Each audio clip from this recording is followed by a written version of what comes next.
This episode of Do the Work Podcast, Real Estate Edition, is brought to you by Jason Smith team at Nova Home Loans. Jason, a Navy veteran, has been recognized as one of the top 100 loan originators in the country. There is no task too big or too small for the Jason Smith team.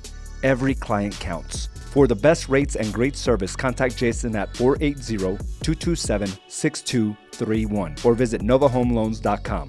I personally stand by his service, and so do thousands of satisfied clients.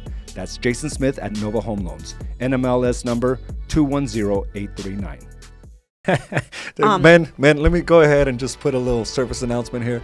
Don't approach your wife or the woman of your, the love of your life with which person am I dealing with But today. I totally get it. Some of the men that I've spoken to, like, man, my wife is just out there. Like, I don't know what a wife, what woman I'm going to walk into with multiple personalities.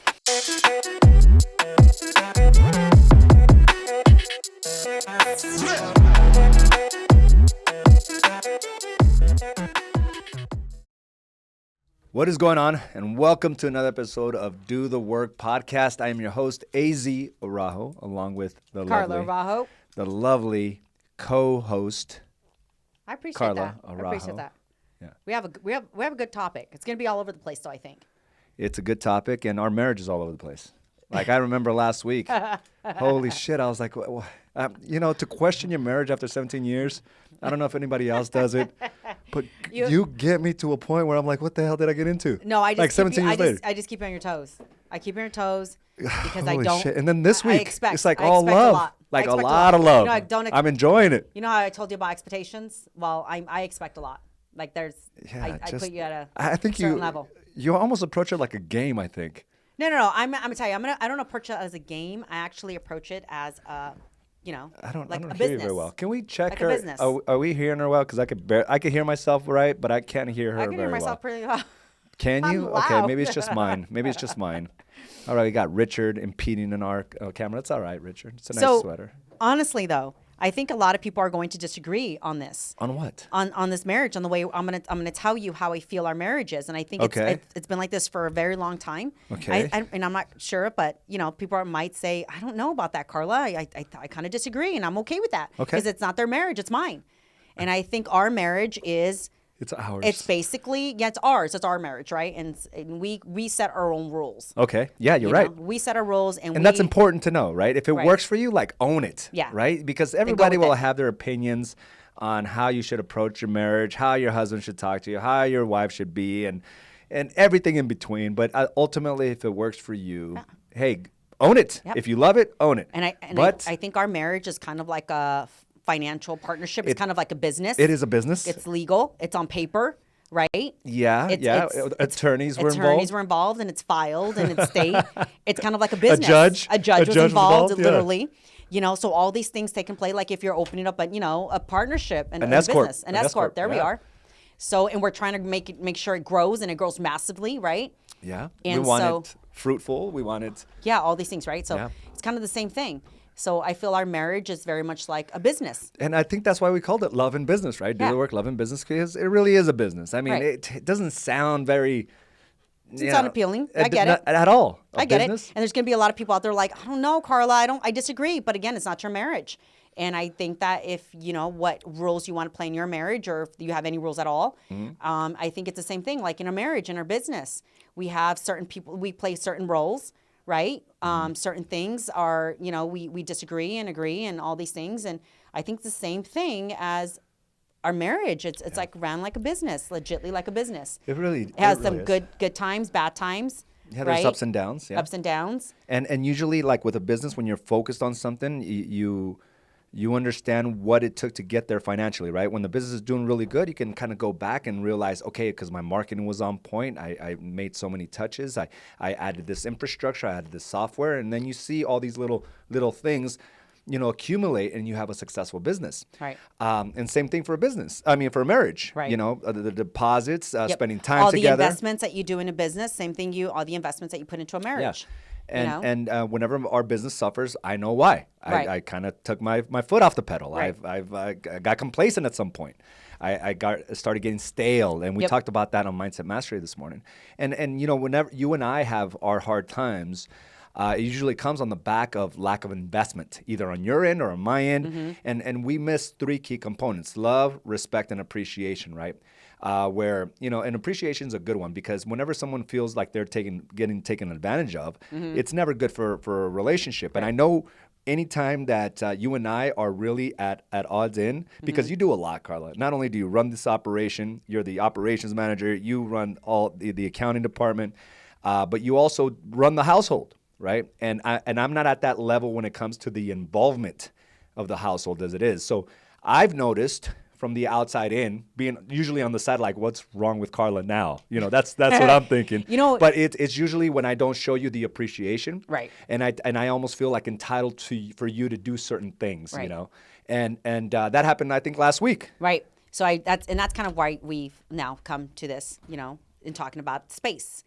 Space is very much needed to kind of clear my head. And thank you. I appreciate saying all those things that I do, because I do. And I feel like you don't notice those things. I do notice, but it's almost like sometimes I feel like you don't realize. Sometimes when I come home and I have to make you those, like the extra, like the extra bonuses, like the protein cookies and peanut butter balls and all these. And you don't have to do that, but I love them. Now I'm grown to expect them. It's kind of it's kind of like I feel like you don't appreciate that. I do because appreciate but it's kind of like a bonus, But then I throw little jabs like, hey, I could have done better on my bike ride if I had some oatmeal, things like that. Cookies. So, now it's an expectation when you did it from the bottom of your heart. You did it like out of kindness. I appreciat that. So there's a lot that goes being Carla Araujo, with there is. There is. You got like training sessions starting at 6 o'clock in the morning.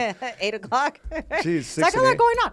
But so I want to talk about this, like the space, and I know a lot of women who do this, and they just kind of get away from the household, away from the job responsibilities, from all these things. And it's not that we don't love them. We just need that space. And what works for me might not work for you. I don't like, and again, I think I've said this several times, I don't like to share bathrooms with you. I need my own space, my own area. Yeah, you moved out of our bathroom, so you use one of the guest bathrooms. Yeah, I use one of our. So everything. Showers, shampoos, all the good smelling shampoos, and they're all gone. Everything's gone. The soaps. My gym time is just me by myself. So a couple of weeks back, I got away for a time, and it just worked. It worked because I was able to clear my mind. I was able to go back and appreciate all the things I do for you and myself and the kids and the business. I was just able to kind of put it all in perspective and say, man, I'm Superwoman in my eyes. And again, everybody has, their thing. But to me, I'm like, wow, I do multiple things and I enjoy it. Yeah. But I go crazy sometimes. I really do. So when you approach me the other day, like, what Carla am I going to deal with? Men, let me go ahead and just put a little service announcement here. Don't approach your wife or the woman of your, the love of your life with which person am I dealing with today? I totally get it. Some of the men that I've spoken to, like, man, my wife is just out there. Like, I don't know what a wife, what woman I'm going to walk into with multiple personalities. Yeah. But I think it's the norm. It's the norm. And when I hear a woman say, no, not me, and I was like, that's your story. Well, from a man's perspective, from a man's perspective, the feminine energy, like David Data once said, it will always seem chaotic. From us trying to really put into perspective what goes on in a woman's mind will never, ever make sense to us. Right. And, by the way, that's a great book that we read together, The Way of the Superior Man. Oh, I love that book. The Way of the Superior by David Data. But it gave us so much perspective about the feminine energy and the masculine energy. I highly recommend that book, not reading it individually, but together. Together. Yeah. But yeah, it's always going to seem chaotic. And sometimes I'll walk in, I'm like, oh my God, what did I just walk into? Because I think as men, we're very, target-based individuals. We just got to go there. Fine, we'll get there. Women are like all over the place because they have so much going on that, again, I sometimes walk in and I'm like, what the hell? I mean, we just left the office 5 minutes ago and we were lovey-dovey, and now it's like World War III. How did this happen? It's kind of like the men are just on a straight ride on a bike, just going 1,000 miles an hour on a bike, or some of them are run really slow. To say all men, but some are on a tricycle, but they are on the same path and they're just running straight, right? A woman, the roller coaster does not stop. Yeah, it's a ride. It just keeps going, and I think to some of us who are on a higher level and success, and we want more, our roller coaster only becomes that much more aggressive, and faster, and it just feels like you're going to fall off every single time, and we're just kind of hanging on sometimes, and then suddenly we get on the ride and we're like, yeah, and we take control of our lives, and sometimes we feel like we're out of control, and there's all these emotions going. And if a man is there with the bike, running, what type speed. of bike do you have? What, a tri-bike? A tri-bike, one of those fast ones, right? Yeah. Then you're going to be able to catch up with the woman and understand the woman. But if you're a man that's on a tricycle, you'll never catch up with us. Yeah. And you'll only drive yourself crazy because you're not at our level. And so we're going at such a high speed. And it's just like you're either getting in our way, or we're just kind of losing patience. Yeah. So, but again, I think that's what's happening. A lot of women are losing patience, right? Right. A lot of patience for their men just because they're not moving at that speed anymore. Right. I mean, if you think about the growth in society growth, right, as male chauvinistic as it may sound, the growth of a woman from, the last 50 years has been tremendous. Going from the household to now leading Right. corporations and just the speed, even leading the numbers in colleges. I mean, and the incomes that are coming in. They are moving much faster, and I think a lot of women are getting just upset. They're getting frustrated with their men that they're not moving at that speed. We want more. We want more, and we don't want to be the ones. And this is so old school to say this, old fashioned. We don't want to be the ones behind the stove or in the laundry room. We want more. We want more for ourselves. We don't have time. It's funny that you say that. So, I did some TikTok video, and I was dancing. I think I was flirting with you on one of the TikToks, and I had multiple, not just one, but multiple that came in and said, "But can you cook? But can you do laundry?" It just seemed so odd to me. I was like, why would I want to do any of that if I can get people to do that for me? Why would I suddenly be a woman and I'm not, having to cook? Why would I need to cook? Yeah. So there was multiple that came in like that. I was like, that's so weird. Such a weird response to me. Yeah. But can you cook? Can you clean? Can you do laundry? I'm like, why would you want to even... What kind of aspiration is that? Right. So to me, it just seems so out there. Anyway, kind of thrown off the point, but just so you know, men out there who are like, who is my wife going to be today? And never try to figure out who your wife is going to be. Just stay out of her way or keep up. Yeah. And just kind of get to know her mood swings. We all have mood swings. All women have mood swings, right? Because again, we have to come home to a lot more responsibility where, remember I was telling you, AZ, where you come home and you basically clock out. If you don't clock out, you're sitting at your desk chair and working away. I get it. But I have to do I not clock out of work, I do the exact same thing as you, right? Yes, you do. But I still have to come home and attend to the kids and do everything else, right? So to me, I feel like sometimes as women, we feel lack of appreciation. Yes. We don't feel like you guys are watching us. We want your voices. I don't know. We kind of want to hear you to say, hey, thank you for all you do. But no, it's just... I think it's a lot of frustration. It is. So again, sometimes I need my space. I need to get away. And, there was a time where where you got really frustrated. You wanted out of the marriage, right? And I think that came because you were thinking, hey, listen, I'm doing all things already. I'm running my career. I'm doing all things already. Okay. Before it was like, okay, maybe the man went out to get a job and the woman stayed home, take care of the home responsibilities. But now it's like very different. Right. So you're like, okay, I'm already doing what you're doing out there. And not only that, I have to prop you up all the time because I remember that. Yeah. I remember I would go through these little depressive states every time I would lose or I would fail or things wouldn't work out. I was like a little bitch. I would be in my bed feeling sorry for myself. Right. And I think you got tired of constantly trying to prop me up. Right. Come on, baby, you can do this. Come on, baby. You can try again. It doesn't matter. We lost all this money. It doesn't matter. Let's just go. And one of the things that you told me a while back was like, I didn't care what you lost. All I care about is you're going to get up the next day and say, I'm going to go hunt. Right? That's what you cared about. But I think you reached a boiling point. And correct me if I'm wrong. You were probably thinking like, not only I have to do everything already, why do I need him? Right. And I think that's the frustration with a lot of women right now. It's like their men are almost holding them back. Right. Because they're unable to continue to move forward. And the woman's always propping them up. And instead of using all that energy to prop the dude up, they're like, I'm going to just do it myself. Yeah. And it becomes exhausting.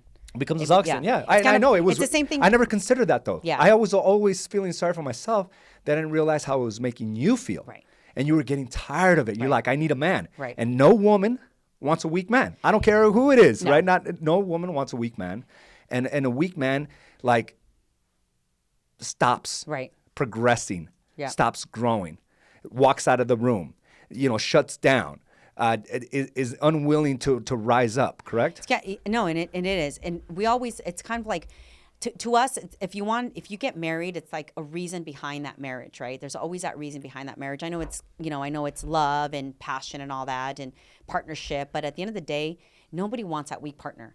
I don't care if you're a business partner, marriage, you don't want that weak partner. Oh, if it was a weak business partner, we'd get out immediately. So exactly kind of the thing why marriage, and that's why I said our marriage is kind of like a business, right? And we don't treat it that way. But if it was that way, if I was in a partnership with a weak business partner, weak CEO, if he was constantly lack of communication, if he was making us lose money, if he showed up weak, if he showed up with like lack of ideas and all these things, it's like, why am I business partners with you? Like I don't need to do business with you. So same thing goes in the marriage. Like if you're not giving 120% like I am, then what's the point of this marriage? I cannot continue, carrying it on for us because it's going to be exhausting. Same thing goes in the business.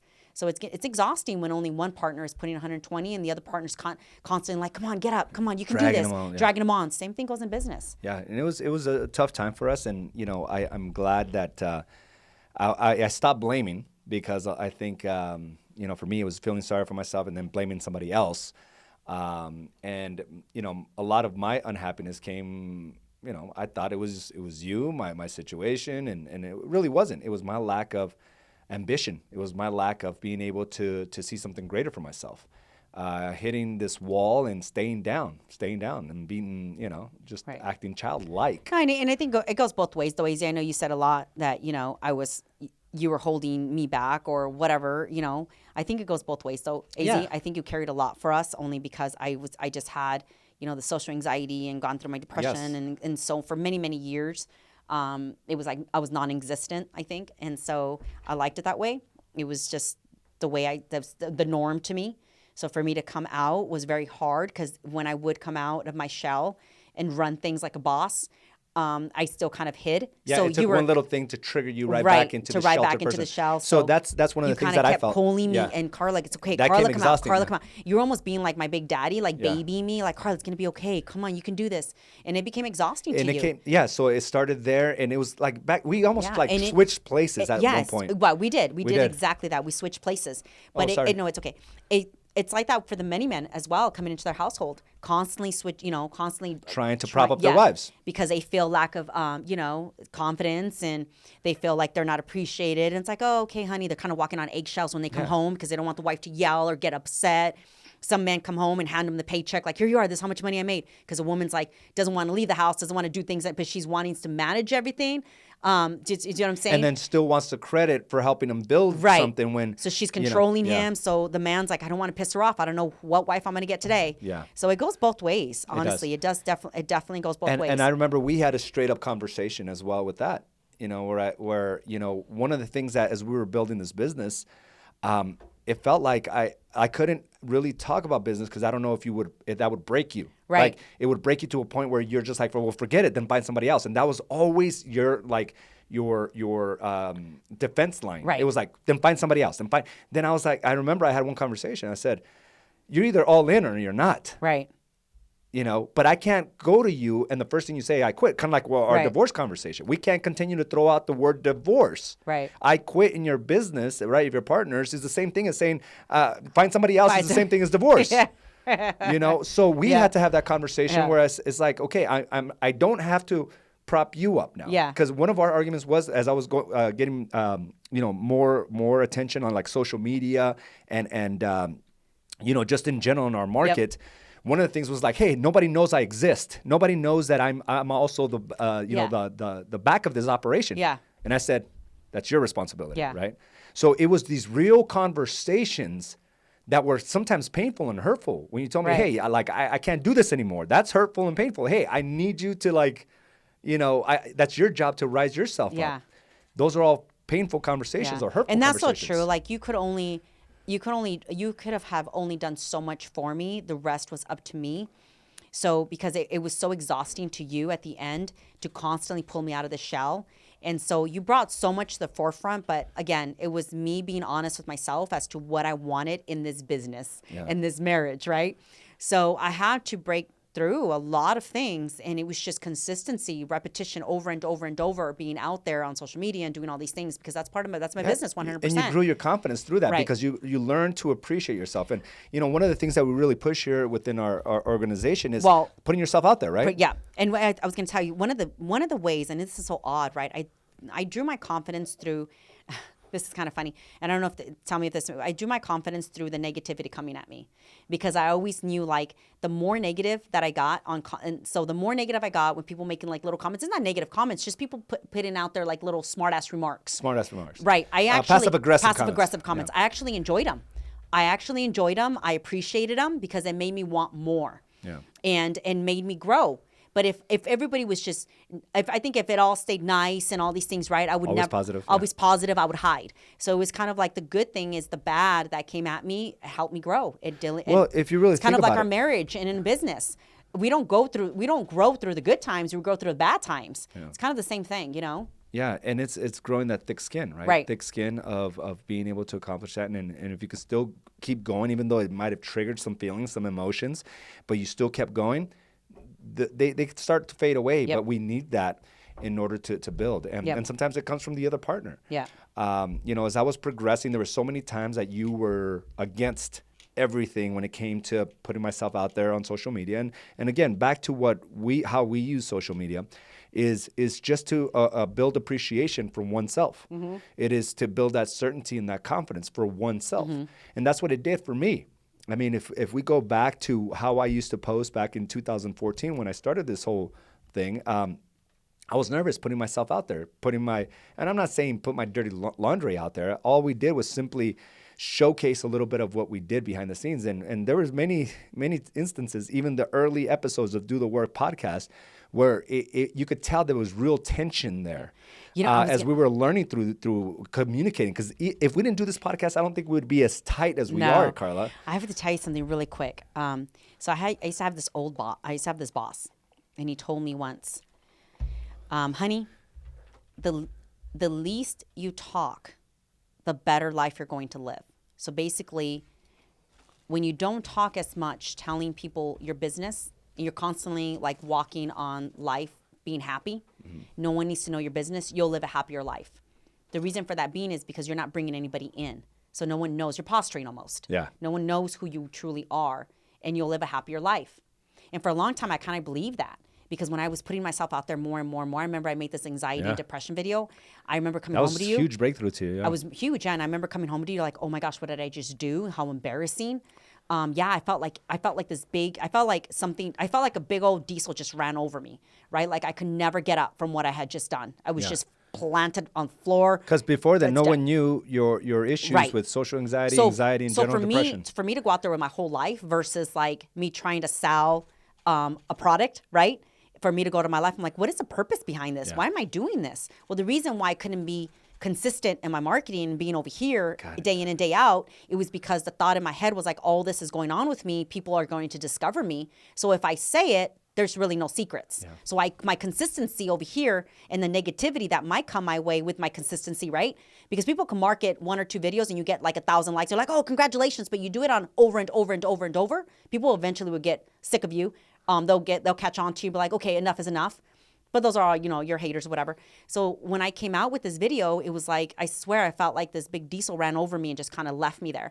So I had to get myself up to say, hold on a second, let me do this over and over again because, well, what is there to hide at this point? Yeah. Really nothing. Nothing can get you. No one can throw you off your game. No one could throw me off my game. And it reminds me of that movie 8 Mile with Eminem where he's like, going up against the best rapper. So, and he knew he was going to be the target of him living in a trailer, living with his mom and all this other stuff. So he put it out on the forefront. Right. And it's like, you can't touch me now. Right. So going back to my old boss, when he told me that, it did make sense. I was like, yeah, he's right. Because I do live a happy life.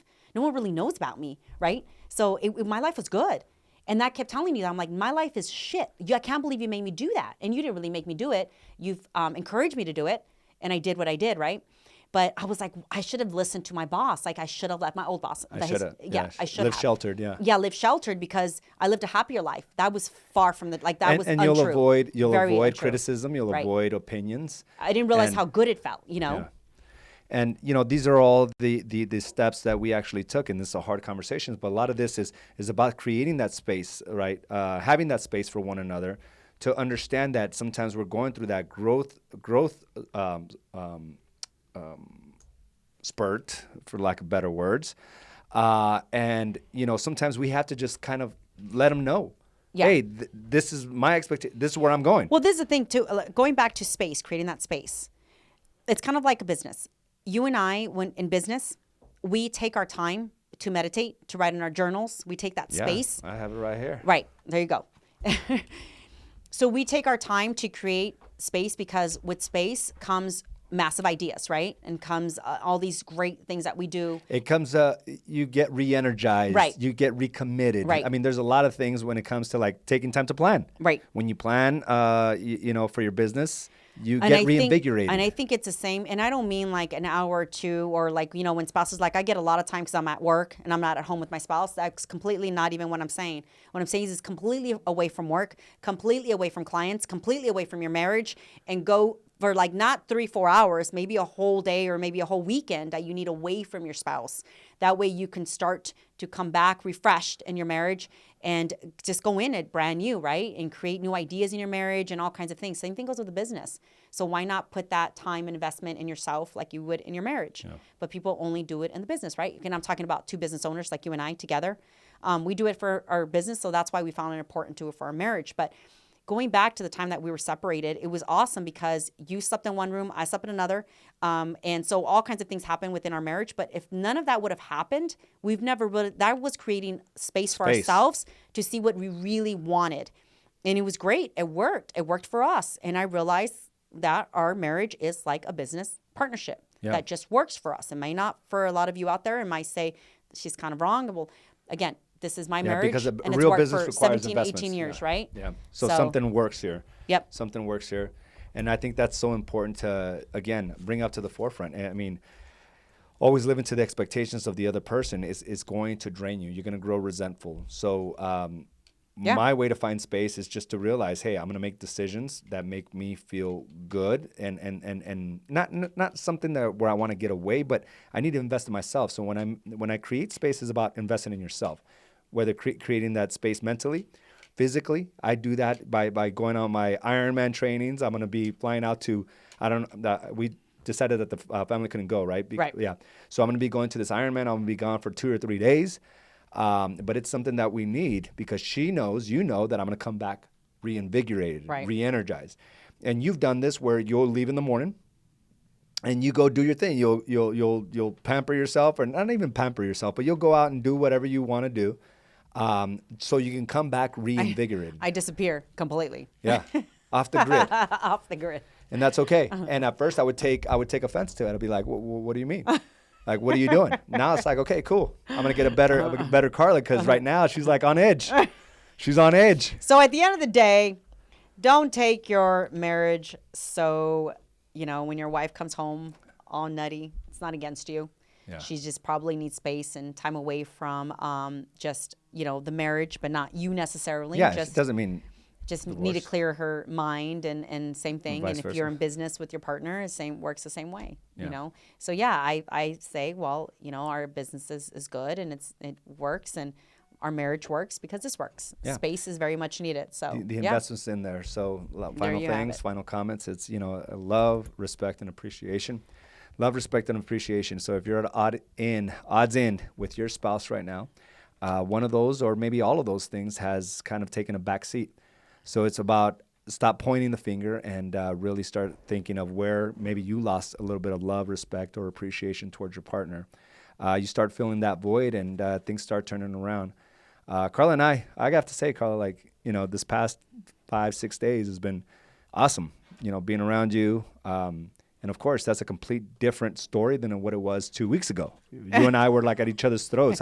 We couldn't even stand each other. You were in another room and I was in another room. I was like, just don't talk to me. I bet you were saying the same thing. And this week it's all about love, respect, and appreciation. And listen, before we would have been thinking divorce. Right now we're just like, okay, we just got to get through this, right? Just like our business. Whenever we hit those hard times or those big obstacles, it's not like we want to quit. No. I'm like, all right. It's going to take a little bit more effort. It's a little inconvenient, but I have to go down this path. Yep. So thank you for joining us for this episode. And we got some comments here. We got Mom Spaghetti. Yes, Eminem, Dr. Boyd. Make sure to visit Dr. Boyd's Blind Spot Medical website. This guy is helping many men and women. And women, yeah. And women He's getting my doc. back and feeling like a 20-year-old again. So check them out, blindspotmedical.com. We got Patrick Foster. Great points. Show up 120% in all in or expect a pushback. Yes. Such massive insights. Power couple. I appreciate you, Dr. Boyd. And thank you, Ms. Garcia, Ms. Lupe Garcia, and Bonnie. All right, Carla. Well, I think I'm gonna go ahead and finish this up, and I need some space from you. Okay? Oh, you got it. I'm shutting my. I'm gonna go run some errands without you. I'm out. And I'm out. Don't worry about it. I won't even be in your sight for the next 5 hours. All right. Again, thank you for tuning in to this special and live episode of Do the Work podcast. Please subscribe, rate, and review on your favorite podcast provider. Until next time, we will talk to you soon. Bye, everyone. Thank you for joining us for this episode of Do the Work podcast, brought to you by Do the Work Coaching and Consulting. You can watch this and other episodes by subscribing to our channel on YouTube or by visiting our site directly at dothework.com. For our audio listeners, you can listen to this episode and many others on your preferred podcast provider. Finally, to stay up to date on the next time we will be going live, follow us on Facebook and Instagram.